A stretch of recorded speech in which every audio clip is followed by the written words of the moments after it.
ለጊዜው በሉ። ከተወሰነች በኋላ ደግሞ አዶናይ የረገጣ ፕሮግራም እያዘለታል። ምክንያቱም ምንም ይዞ እንዳልመጣ ይታወቃል።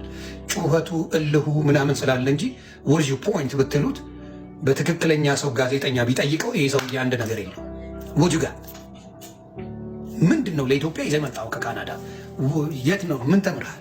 ምን አድርገሃል? ምን ፈጽመሃል? ምን ረድተሃል? ተብሎ የሚጠይቀው ሰው ስለሌለ ለሰሞኑ ፉን ፉን ተብሏል። የሆነ ጋዜጠኛ አምጥተው አፈር ከድሜ ሲያበላው ግን ይጠፋል።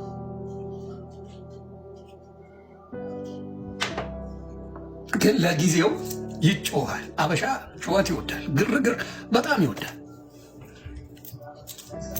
ያ ሌላስ አይኮ በኮመንት ሰድባችሁማ ለምደነዋል እኮ አባዬ። በኮመንት እንዲያውም ታኩር የሚባለው ልጅ በሳቅ ነው የገደለኝ። ታኩር ልትመጪበት ነው እንዴ? አልበቃሽም እንዴ? በሽቶ ይመታል እንዴ? ምናምን እያለው ነበር። በሳቅ ነው የገደለኝ። ታኩር ሲያስቀኝ ነበር። እውነተኛ ነገሩን ልኩን ነግሮ ያባረረው ታኩር ይባላል። ልኩን ነግሮ አሳፍሮ ነው ይላል። የታኩርን ቪዲዮ ያሳችሁታል? ከአዶናይ ጋር የሰራው ምን ልታረግ? ሎሽን ነው የምፈልገው ልትመታበት ነው አለ ገብታችሁ